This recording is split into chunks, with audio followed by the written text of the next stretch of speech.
WhatsApp guys, कैसे हो आप लोग। उम्मीद है आप सभी अच्छे होंगे। मैं डॉक्टर आज मैं आप सभी के लिए राज्यपाल से जुड़ी काफी इंपॉर्टेंट सब्जेक्ट क्वेश्चन लेकर आया हूँ। क्या आपको पता है राज्यपाल के कार्य क्या क्या है, राज्यपाल की शक्ति कितनी है, राज्यपाल की भूमिका राज्य में कितना है। राज्यपाल से जुड़ी कई सारे क्वेश्चन है जो एग्जाम में पूछे जाते हैं, ऑब्जेक्टिव और सब्जेक्टिव दोनों में। सो स्टार्ट करते हैं। तो पहला बात ये समझ लो कि राज्यपाल के पास कौन कौन सा शक्ति होती है। तो कार्यपालिका शक्ति होती है, विधायिकी शक्तियाँ होती है, वित्तीय शक्ति होती है, न्यायिक शक्तियाँ होती है, विधि शक्तियाँ होती है। ठीक है, ये सभी को मैं एक्सप्लेन करने वाला हूँ इस वीडियो में। सो वीडियो स्टार्ट करने से पहले मैं आप सभी से एक क्वेश्चन पूछता हूँ कि राज्यपाल की जो कार्यकाल होती है, ठीक है, राज्यपाल की जो कार्यकाल होती है वह कितने वर्षों का होता है। ऑप्शन है 5 वर्ष, 6 वर्ष, 7 वर्ष या फिर 8 वर्ष। आप सभी कमेंट करो फटाफट। राज्यपाल राज्यपालिका के शीर्ष पद पर स्थित होता है, यानी कि पहला पायदान पे होता है राज्यपाल राज्य में। राष्ट्रपति की भांति राज्यपाल राज्य की कार्यपालिका का औपचारिक प्रधान होता है। ठीक है, यानी कि राष्ट्रपति जो उच्च न्यायालय का प्रधान होता है, उसी प्रकार राज्यपाल कार्यपालिका का प्रधान होता है, यानी कि हाईकोर्ट का प्रधान होता है। सभी कार्यपालिका संबंधित शक्तियां उसमें ही निहित होती है। ठीक है, यानी कि जितने भी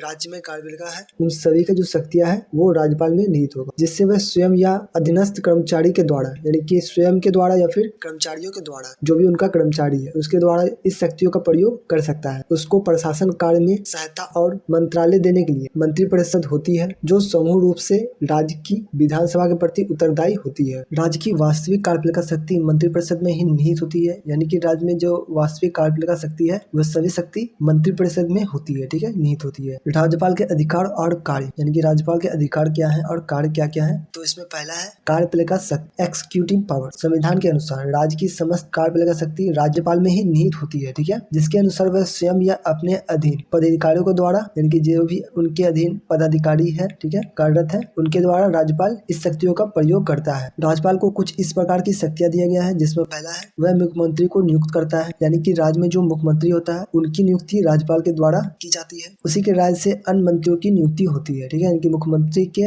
राय से जो भी मंत्री परिषद होता है, मंत्री होता है, उनकी नियुक्ति भी राज्यपाल के द्वारा ही की जाती है। नंबर 2 है वह मंत्रियों के बीच विभागों का वितरण करता है, यानी कि कौन सा विभाग किसे मिलेगा, ठीक है, कौन सा मंत्री को मिलेगा, इसका वितरण भी राज्यपाल के द्वारा ही किया जाता है। और मंत्रियों के लिए जो कार्य विधि होता है, ठीक है, यानी क्या क्या कार्य करना है मंत्री को, ये भी राज्यपाल द्वारा तय किया जाता है। नंबर 3 वह राज्य के प्रमुख पदाधिकारियों को नियुक्त करता है, जैसे कि महाधिवक्ता, राज्य लोक सेवा आयोग के अध्यक्ष एवं सदस्यों की नियुक्ति इनके द्वारा ही की जाती है। नंबर 4 वह मुख्यमंत्री के प्रशासन संबंधित सूचना प्राप्त करता है। ठीक है, यानी कि मुख्यमंत्री के जो प्रशासन संबंधित सूचना है वह सभी सूचना प्राप्त करने का अधिकार भी राज्यपाल के पास है। नंबर 5 वह किसी मंत्री के व्यक्तिगत निर्णय को राज्यपाल मुख्यमंत्री के माध्यम से मंत्रियों के सम्मुख रखता है। ठीक है, यानी कि किसी मंत्री के व्यक्तिगत निर्णय है कि मुझे ये करना, ठीक है, तो उसका भी कार्य राज्यपाल के द्वारा मुख्यमंत्री को बताया जाता है और मुख्यमंत्री के माध्यम से मंत्रिपरिषद के सम्मुख रखा जाता है कि ये मंत्री का ये कहना है, इस तरह से कार्य होना चाहिए। ठीक है। नंबर 6 अन्य न्यायालय के न्यायाधीशों की नियुक्ति भी राष्ट्रपति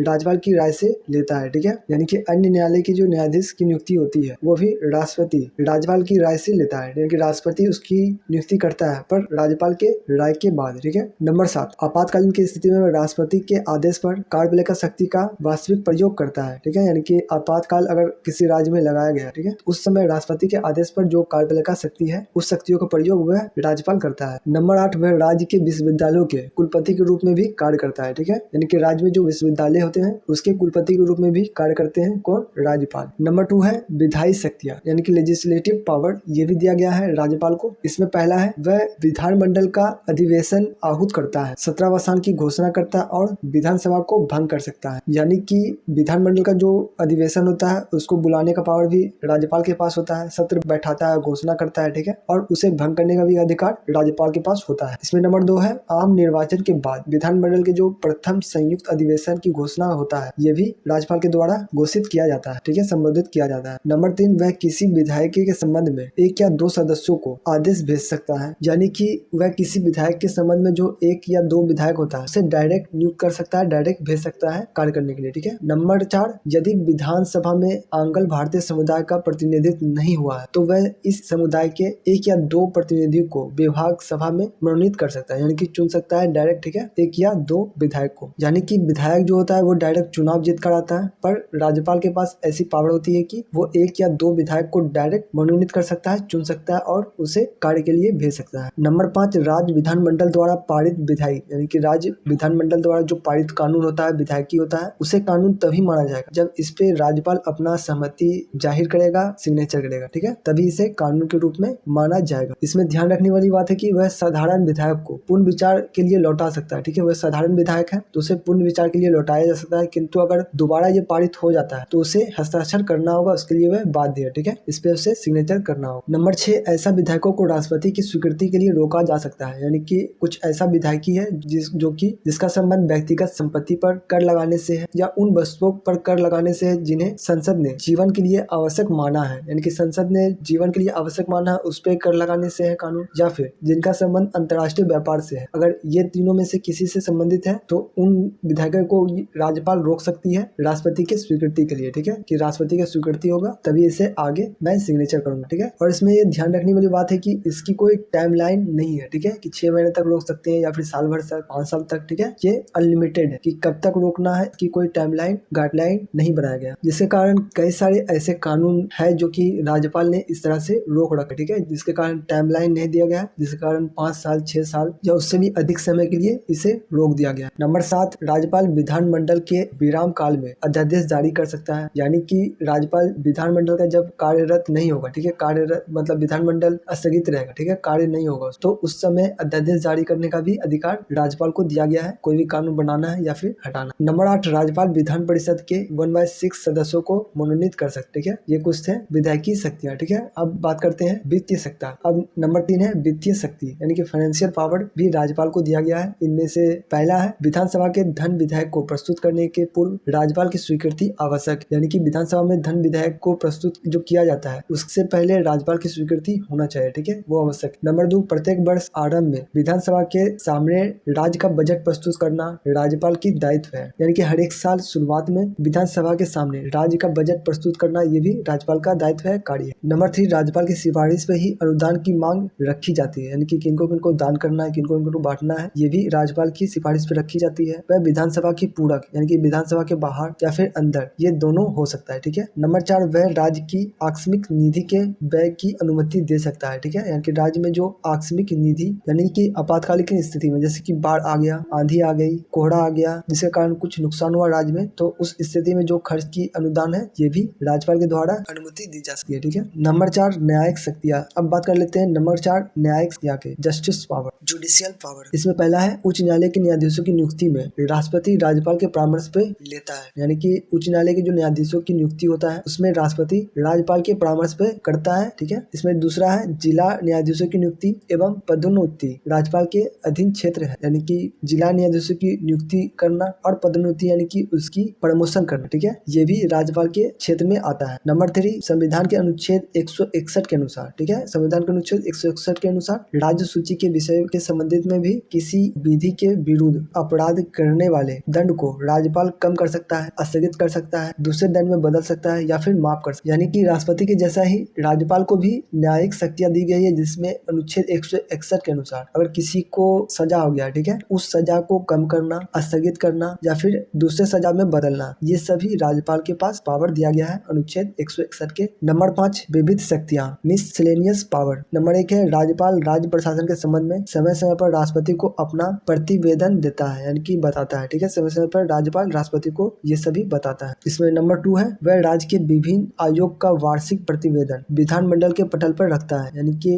राज्य के जो विभिन्न आयोग के वार्षिक प्रतिवेदन है, यानी कि वार्षिक खर्च है, इन सभी को विधानमंडल को दिया जाता है, ठीक है, देखने के लिए। नंबर 3, वह अपने औपचारिक अवसरों पर राज्य का प्रतिनिधित्व करता है, यानी कि जब राज्यपाल को अवसर दिया जाता है राज्य का प्रतिनिधित्व करने के लिए, राज्य को चलाने के लिए, तो वो भी उसे चलाना पड़ता है, चलाता है। ठीक है। नंबर 4, विश्वविद्यालय के कुलपति होने के कारण विश्वविद्यालय के प्रशासन एवं वित्तीय समस्याओं में उसका सीधा संबंध होता है। ठीक है, यानी कि विश्वविद्यालय के कुलपति होने के कारण विश्वविद्यालय के जो प्रशासन एवं वित्तीय समस्या है उससे उसकी सीधा लिंक होता है, उससे सीधा संबंध होता है। इस तरह राज्यपाल के उपयुक्त अधिकार एवं कार्य को देखते हुए ये कहा जा सकता है कि राज्यपाल को वैधानिक तौर पर कई एक अधिकार दिए गए हैं। राज्य सरकार को सभी कार्य राज्यपाल के नाम से ही होता है, यानी कि इन सभी को देखते हुए ये कहा जा सकता है कि राज्यपाल को संवैधानिक तौर पर कई अधिकार दिए गए हैं। राज्य सरकार के सभी कार्य, यानी कि राज्य सरकार के जितने भी कार्य होते हैं वह सभी कार्य राज्यपाल के नाम पे ही होते हैं। अगला है राज्यपाल की स्थितियां, यानी कि पोजीशन ऑफ गवर्नर। तो राज्यपाल की स्थितियां को 2 रूपों में देखा जा सकता है। ठीक है, कौन कौन सा रूप? संवैधानिक अध्यक्ष के रूप में और संवैधानिक अध्यक्ष के अधीन। ठीक है, दोनों रूपों में देखा जा सकता है, जैसे कि संविधान के अध्यक्ष के रूप में भी देखा जा सकता है और संविधान के अध्यक्ष के अधीन भी देखा जा सकता है। अब बात कर लेते हैं कि संविधान संवैधानिक अध्यक्ष के रूप में राज्यपाल क्या क्या कार्य करता है और संवैधानिक अध्यक्ष के अधीन के रूप में क्या क्या कार्य करता है। तो पहला है संवैधानिक अध्यक्ष के रूप में क्या क्या कार्य करता है। संवैधानिक द्वारा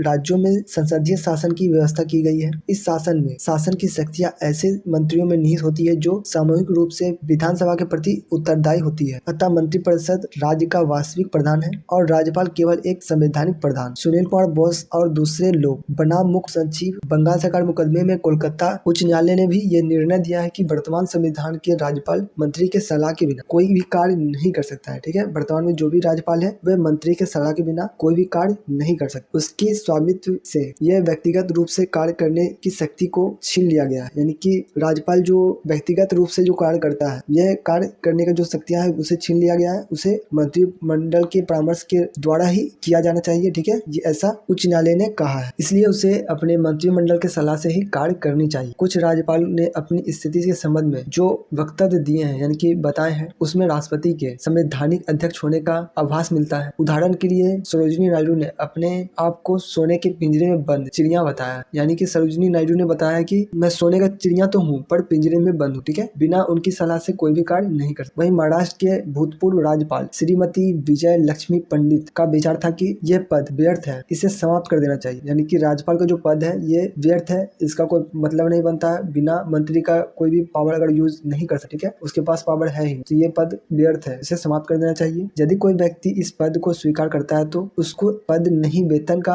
आकर्षण है। यानी कि कोई भी अगर इस पद पे आता है तो वो इस पद के लिए नहीं बल्कि इसमें जो वेतन मिलता है, ठीक है, पैसे मिलते हैं, इसके लिए वह आते हैं। ऐसा श्रीमती विजय लक्ष्मी पंडित का कहना था। ठीक है, भारत के इकाई राज्यों में राज्यपाल की भूमिका भी यह सिद्ध करती है कि राज्यपाल मात्र संवैधानिक अध्यक्ष के रूप में है, इससे अधिक नहीं। ठीक है, यानी कि भारत के जो इकाई राज्य है इसमें भी राज्यपाल की भूमिका देखने को मिलता है, जिसमें राज्यपाल की मात्र संवैधानिक अध्यक्ष के रूप में है, इससे ज्यादा कुछ नहीं। यानी कि भारत में राष्ट्रपति की भांति ही राज्यपाल भी एक मुखड़ा है, उससे ज्यादा कुछ नहीं। नंबर 2, संवैधानिक अध्यक्ष से अधिक। निस्संदेह राज्यपाल एक संवैधानिक अध्यक्ष, यानी कि इसमें कोई भी शक नहीं है कि राज्यपाल एक संवैधानिक अध्यक्ष नहीं है, किंतु व्यवहार में उससे भी अधिक उसी स्वविवेक की शक्ति उसे संवैधानिक प्रधान से अधिक महत्वपूर्ण बना देता है। यानी कि राज्यपाल को जो कार्य सौंपा गया है, जो कार्य करना है, ठीक है, वो शक्ति उसे संवैधानिक प्रधान बनाता है। यानी कि संविधान में सबसे प्रधान उसे बनाता है राज्य में। जैसे कि मुख्यमंत्री को नियुक्त करना, मंत्रिमंडल को नियुक्त करना, ठीक है, बड़े बड़े अधिकारियों को नियुक्त करना, ये सभी राज्यपाल को सौंपा गया है, जिसके कारण उसे प्रधान कहा गया है। ठीक है, संवैधानिक प्रधान कहा गया। यानी कि राज्यपाल के जो कार्य है उसे डिफाइन कर दिया गया है कि ये कार्य आपको करना है और इससे अगर आपको अलग काम करना है तो मंत्रिमंडल के सलाह से ही करना है, अन्यथा नहीं करना। ठीक है, मुख्यमंत्री की नियुक्ति से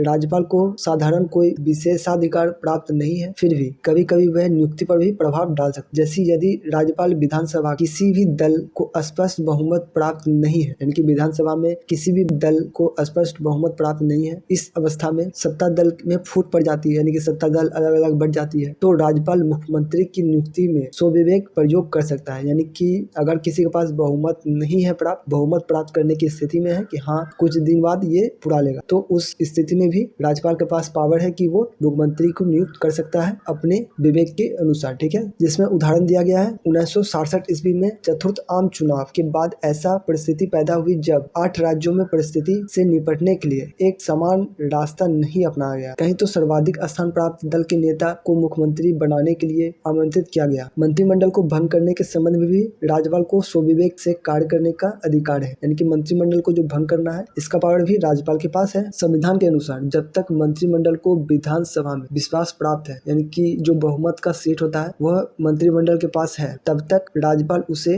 पदयुक्त नहीं कर सकता, यानी कि भंग नहीं से कर सकता है, हटा नहीं सकता। ठीक है, किंतु यदि उसे विश्वास हो गया कि मंत्रिमंडल का विधानसभा में बहुमत समाप्त हो गया है तो उसे सीधी पदयुक्त कर सकता है। यानी कि अगर ऐसा उसे आभास हो गया, ऐसा उसे अनुमान हो गया कि मंत्रिमंडल के पास विश्वास नहीं है, ठीक है, तो उस स्थिति में मंत्रिमंडल को भंग कर सकता है राज्यपाल। ठीक है, उदाहरण के लिए 1967 दिया गया है, जिसमें चुनाव के बाद पश्चिम बंगाल के राज्यपाल धर्मवीर ने अजय मुखर्जी के मंत्रिमंडल को बर्खास्त कर दिया था। ठीक है, यानी कि डिसमिस कर दिया था कि सभी मंत्रिमंडल को डिसमिस कर दिया था कि वह अब से अपने पद पर नहीं रहा। ठीक है, अब वो मंत्रियों के पद पे नहीं रहा और विधानसभा का अधिवेशन बुलाकर भी नहीं देखा कि उसके पास विधानसभा में बहुमत है या फिर नहीं। ठीक है, श्री मुखर्जी की जगह उसने डॉक्टर पीसी घोष को मुख्यमंत्री नियुक्त किया। यानी कि श्री मुखर्जी उस समय था मुख्यमंत्री, उसके जगह उसने राज्यपाल ने डॉक्टर पीसी घोष को मुख्यमंत्री नियुक्त कर दिया। उसके मंत्रिमंडल को दरखास्त करके उसके जगह डॉक्टर पीसी को मुख्यमंत्री के रूप में नियुक्त कर दिया। इसी तरह की घटना 1984 में भी देखने को मिला आंध्र प्रदेश में, ठीक है। राज्यपाल श्री रामलाल ने किया था, ठीक है। आंध्र प्रदेश में भी राज्यपाल श्री रामलाल ने भी ये किया था। उन्होंने भिक्षुवत गुट के कहने पर मुख्यमंत्री श्री एन.टी.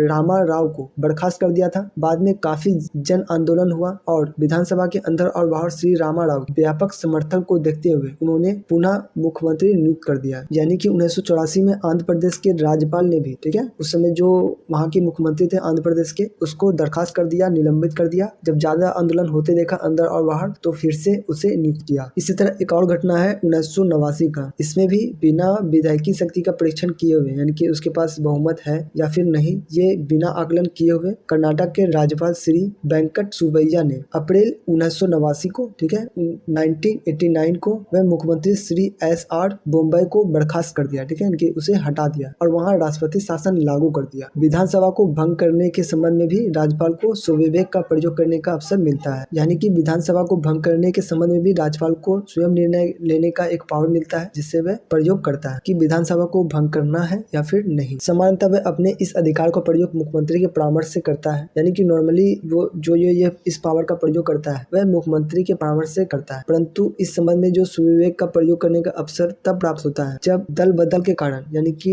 एक विधायक दूसरे विधायक के खेमे में जाने लगता है। इस कारण सरकार अल्प में आ जाता है, अल्पमत में आ जाता है, ठीक है, उसके पास बहुमत नहीं होती है। उस स्थिति में वो इस शक्तियों का प्रयोग करता है स्वयं से, ठीक है। उदाहरण के लिए 1967 में तमिलनाडु के राज्यपाल ने मुख्यमंत्री की सलाह के बिना विधानसभा को भंग कर दिया था, ठीक है, 1967 में। अगर राज्यपाल ये महसूस करता है कि राज्य में संवैधानिक यंत्र विफल हो गया, यानी कि संवैधानिक जो ढांचा है वो विफल हो गया है, वो सही से नहीं चल रहा है, तो उस स्थिति में राज्यपाल इस शक्तियों का प्रयोग करता है और राष्ट्रपति को संकटकालीन यानी कि आपातकाल लगाने का परामर्श दे सकता है। केरल, बिहार, उत्तर प्रदेश, पश्चिम बंगाल, त्रिपुरा, तमिलनाडु, पंजाब और कर्नाटक आदि प्रदेशों में राज्यपाल की सिफारिश पर ही राष्ट्रपति शासन लागू किया गया। राष्ट्रपति अपना शासन लागू होने पर राज्यपाल की भूमिका पूर्ण रूप से केंद्रित प्रतिनिधित्व के रूप में होता है, ठीक है, यानी कि राष्ट्रपति के रूप में राज्यपाल को जाना जाता है राज्य में, ठीक है। और जो भी प्रशासनिक शक्तियां होती है, जो भी ये नॉर्मली जो शक्ति राज्य में होती है, ये सभी शक्ति राज्यपाल के पास चली जाती है। संक्षेप में ये भी कहा जा सकता है कि राज्यपाल को ये भी अधिकार है किसी मंत्री द्वारा व्यक्तिगत रूप से लिए गए निर्णय को मंत्रिमंडल द्वारा पुनः विचार के लिए रखवा सकता है। वह विधायकी या प्रशासकीय मामलों को मुख्यमंत्री से सूचना मांग सकता है। इस प्रकार कहा जा सकता है कि राज्यपाल सामान्यतः विशेष दोनों ही परिस्थिति में एक सीमा तक स्वविवेक का प्रयोग कर सकता है, यानी कि स्वयं निर्णय ले सकता है। वह अपनी इस शक्तियों का प्रयोग करके एक संवैधानिक स्थिति प्राप्त कर सकता है। इन सभी का निष्कर्ष क्या निकलता है? तो राज्यपाल की स्थिति को देखते हुए ये कहा जा सकता है कि वह एक संवैधानिक प्रधान होने के साथ साथ विशेष परिस्थितियों में स्वयं निर्णय लेकर कार्य कर सकता है। यद्यपि प्रजातांत्रिक प्रणाली के कारण वह स्वविवेकी शक्ति का प्रयोग मनमाने ढंग से